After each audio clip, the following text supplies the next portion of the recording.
I decided to pull over into a parking lot of this building called the Home Resource Center, which is one of my favorite places in Missoula, and just give you a rundown on what has been going on in my life lately. In terms of my braces, I do not enjoy having them, and one of the teeth essentially was like, I hate this metal, and then tried to kill itself. So I had that removed, and then they have been putting this fake tooth in and slimming it over time to smash them all together.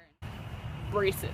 Next, last week I went from Missoula to Atlanta to Akron, which is in Ohio, and then back down to Atlanta and back to Missoula. I get down to Atlanta and realize, oh my gosh, I'm a minority, and that feels so good, but also uncomfortable, because I learned this concept of colorblind racism. It's where people think, if I just don't see the differences, if I just don't see this group as one color and this group as another, then I'm not racist. Just like not talking about it and hoping with the colorblindness that it will just go away. Operate like equals and everything will be fine, but we are not operating like equals in a bigger system, and so those of us who might not be directly racist but are being indirectly racist have to think about it, we have to ask ourselves, we have to challenge ourselves.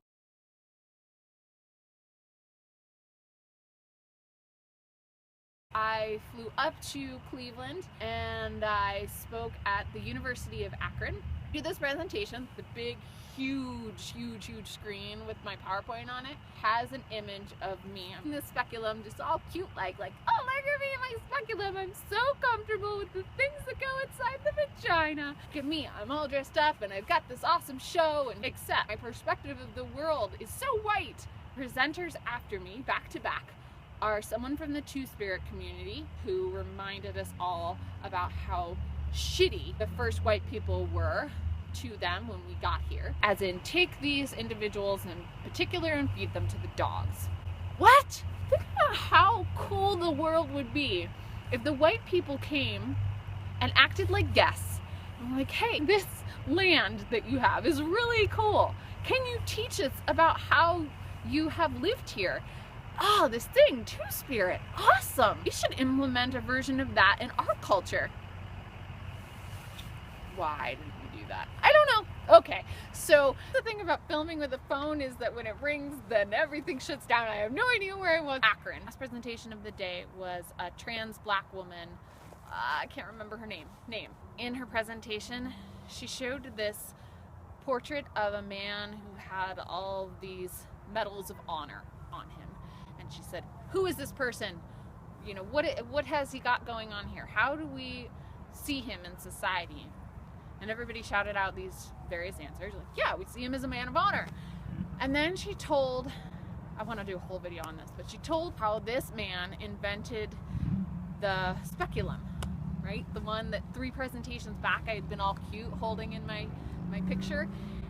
And how he had done so by using sharp metal spoons inside black women and really doing as much physical damage to their bodies as he could to prove that they were different than white women. They had a different pain tolerance than them, that tolerate pain more than, differently than, separate from. There are all these very horrible things that he did specifically to people of color.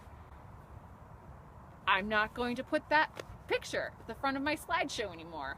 That is something that I learned. I'm going to include people like the former Surgeon General Joycelyn Elders, who is a black woman, in my talks about progress and curiosity. I'm going to make differences. I have to. I cannot be colorblind racist anymore. It's not working for me. It's painful. I am seeing people get hurt. I am aware of my errors and I want to do better. You are so cute. Look at this cat that I found that probably has fleas and no collar. Okay, bye. Whoa. Okay, last story. I went to Hudson, Ohio and spoke at my high school, a preparatory boarding school. It prepares you for life and for college. And they had cut their sex education and they had cut their health program. This school is where I grew up. My father is the art and photography teacher there. I was raised by the faculty members. I ate all of my meals in the dining hall. Imagine Hogwarts. And here the students coming up right behind me are not getting what I feel is essential knowledge for their futures. Oh my gosh. Not just for their futures, but for their presence, their current moments in time. And so I ended up crying in front of all of them. And I said something along the lines of, if I can give you sex education right now as much as possible, I would invite you to stay.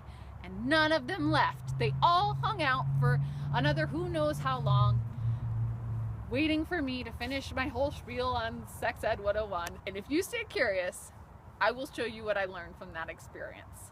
All right, that is Doe Eyes. Oh, kitty.